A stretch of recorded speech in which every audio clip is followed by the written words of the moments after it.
આ ગામ સુરજગઢ, આ પ્રાથમિક શાળા, આ એનો રસ્તો.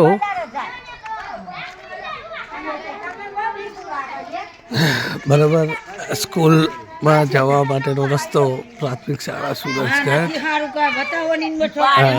તમે જો સ્કૂલ કેમ બંધ છે આજે? સ્કૂલ બજારમાં જ રાખું ભણાવવાનું. સ્કૂલ એટલે અહીંયા સ્કૂલમાં નહીં ભણાવતા. હા તારું માર દીધું. છોકરાઓ બધા ભણવા ક્યાં જાઓ છો તમે અત્યારે? કેમ આ સ્કૂલમાં કેમ નહીં ભણવા આવતા? એવું છે એમ ને. આ તમે જોઈ શકો છો સાથીઓ, આ ગામનું એટલે વાંક તો આમ જોવા જાવ તો નાલાયક ગામનો જ કહેવાય.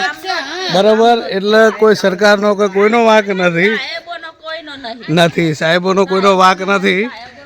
આ તમે જોઈ શકો છો કે કેવું કઈ રીતના પાણી આવે છે. સાહેબો અહીંયા ભણાવવા કઈ રીતના આવી શકે છે. ગામ સુરજગઢ. પાણી બંધ ન કરતા ઠામ કોઈ. બરાબર, એટલે કોના ઉપર ફરિયાદ કરવા માટે કોના ઉપર કરવી છે? હા હા, બરાબર બરાબર. હવે સાહેબો બધા કઈ બાજુ છે? છોકરાઓ ગામમાં કઈ જગ્યાએ? ચોકમાં. હે ને હજુ નહીં આવ્યા ને? હવે આવશે હે ને? બરાબર. આ તમે ગામ સુરજગઢનું તમે જોઈ શકો છો. પાણી સૌથી પહેલું તો આ ડેલામાંથી આવે છે. આ ઘરમાંથી આવે છે પાણી.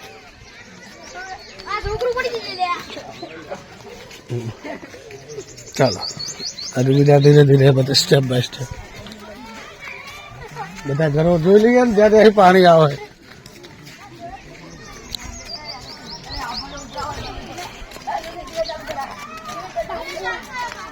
એક આ ઘર છે, જોઈ શકો છો તમે.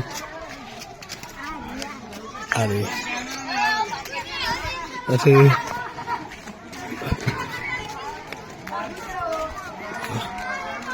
આ બાજુથી ક્યાંથી આવે પાણી? છોકરાઓ આવે છે. પછી એક આ બાજુથી આવે છે. તમે જોઈ શકો છો પાણી જ્યાં જ્યાંથી આવે છે એ બધા પાણી.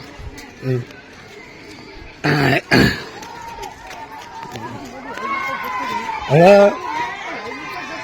હા, ક્યાં જતું રહ્યું હોય? છેલ્લી હદ ઉપર જતું રહ્યું ગામ. હે ને? હા, કઈ વાંધો નહીં. કિરીટભાઈ રાઠોડ તમે જોઈ શકો છો કે જે ગ્રામીણ બાળકો બધા સ્કૂલના ક્યાં બેઠા છે એ તમે જોઈ શકો છો. એક જાગૃત નાગરિક છે જે ગામમાં ગોપાલભાઈ. ગોપાલભાઈ, આ ગામની સમસ્યા શું છે કે છોકરાઓને અહીંયા બેસાડવા પડ્યા છે? બોલો બોલો. ભણાવશો જ નહીં.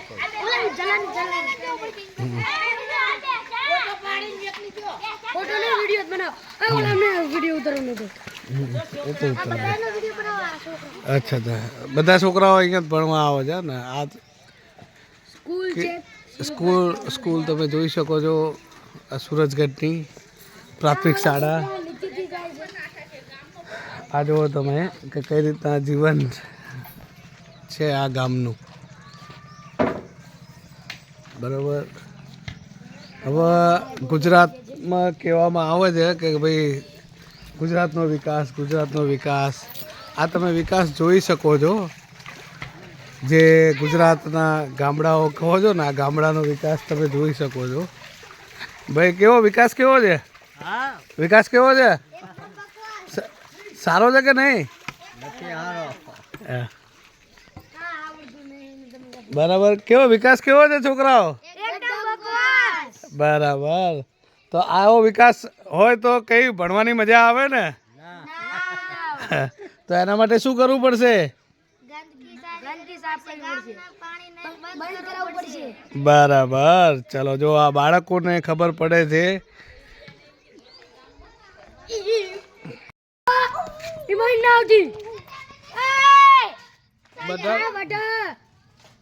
આ તમે જોઈ શકો છો. છોકરાઓ નાના નાના ફૂલકાઓ કઈ રીતના પ્રાથમિક શાળામાં આવવા માટે કેટલા મજબૂર છે, જે આવી ગંદકીમાં આવા ભણવા માટે આવે છે.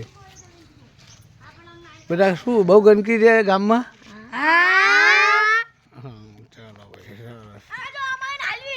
હા હા હા તમે જોઈ શકો છો આ સુરતની પ્રાથમિક શાળાનો ગેટ આ ગંદકી આ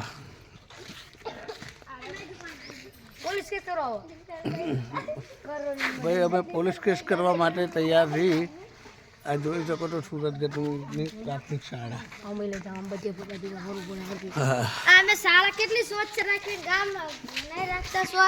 હા જો આ છોકરાઓ કહે છે કે શાળા કેટલી ફર્સ્ટ ક્લાસ ક્લીન રાખે છે અને ગામને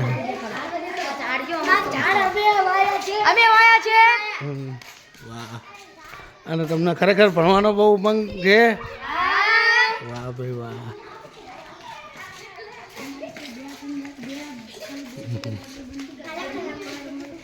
ના ના શાળા તો ક્લીન જ છે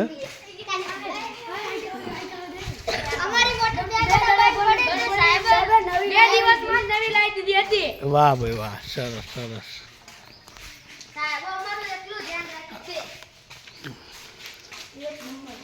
તમે જોઈ શકો છો શાળાઓનો કેવો વિકાસ છે સારામાં સારી શાળા સરકારે બનાવી છે બરોબર પણ આ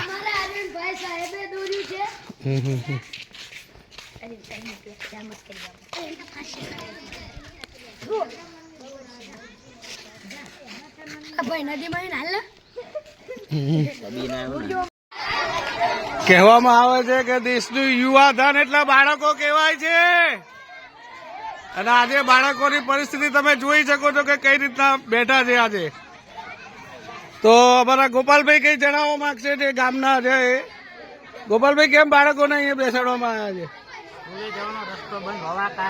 બરાબર અમારા મોટા મોટા દાદા બાપા ને બધા બાપા કેમ રસ્તો બંધ છે બરાબર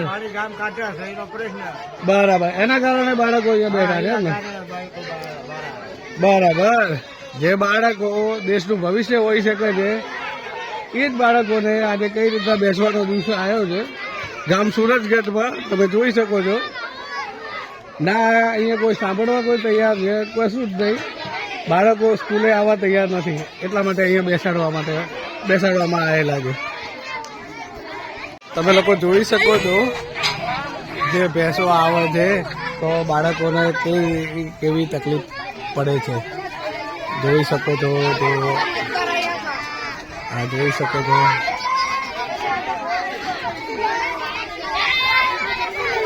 હવે આ બાળકોને એકાદીને બગાડે તો શું કરવાનું એ બી તમે જોઈ શકો છો ચલો જે કેવી રીતના દોડે છે આ દોડા કહેવાય બરોબર આ જોઈ શકો છો તમે કેવી રીતના આવી કાં હવે આ બાળકોને એકાદાને કોઈ વાગી જાય ચલો કે ભેંસ કે ગાય કોઈ વગાડી દે એના જવાબદાર કોણ રહેશે તમે જોઈ શકો છો